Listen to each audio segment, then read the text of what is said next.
Isinuko na ni Mayor Cipriano Violago ng San Rafael, Bulacan ang kanyang mga armas matapos ang direktiba ni Pangulong Duterte na tanggalan ng lisensya ang firearms ng mga umano'y narco-politicians. May hataw na balita si Nestor Torres. Matapos na magsumite ng kanyang judicial affidavit sa Criminal Investigation and Detection Group o CIDG sa Camp Crame kahapon, si San Rafael, Bulacan Mayor Cipriano Violago agad itong nagtungo sa San Rafael Police Station kasama ang UNTV News and Rescue Team upang isuko ang kanyang mga armas. Ito ay bilang pakikiisa pa rin sa direktiba ni Pangulong Duterte na pagkansela sa lisensya ng mga armas ng mga umano'y narco-politicians na pinangalanan nito noong linggo ng madaling araw. Kabilang sa mga itinurn over ng alkalde sa mga otoridad ay ang isang shotgun, Galil rifle, Armalite, caliber 45, caliber 40 na baril at iba't ibang ammunition. Lahat po ng mga baril niya po ay isinuko dito sa ating himpilan ng pulisya.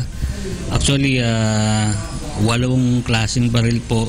However, may lahat po sila may mga lisensya po. Pero isinuko din po niya dito sa atin. Problema. Yung sinasabi ng ating Pangulo na yung mga nabanggit na mga personalidad within 24 hours sumuko, nagawa ko na nagpunta na ako sa Crame.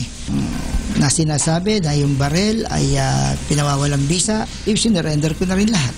Nakasunod na ako dun sa gustong mangyari ng ating Pangulong Duterte. Bilang pagpapakita naman ng suporta sa alkalde, ay sinamahan ito ng mga barangay kapitan, konsihal at maging ng vice mayor sa bayan ng San Rafael sa pag-surrender nito ng baril. Okay. Hindi po kami niniwala, hindi po totoo na involved si Mayor Goto sa illegal drugs dahil ang kanyang project mula pa ng 2013 na Shampoo ng Bayan, isugpuin ng illegal na droga sa bayan ng San Rafael. Pangulo, kami po ay walang tutol sa inyong mga ginagawa na pagsugpo sa illegal na droga. Ang hilinga lang po namin, sana bago natin husgahan o bago tayo mag-mention ng mga tao, dapat po siguro muna imbestigahan natin. Tiwala naman ang alkalde na malilinis din ang kanyang pangalan. Nestor Torres, UNTV News and Rescue, Bulacan.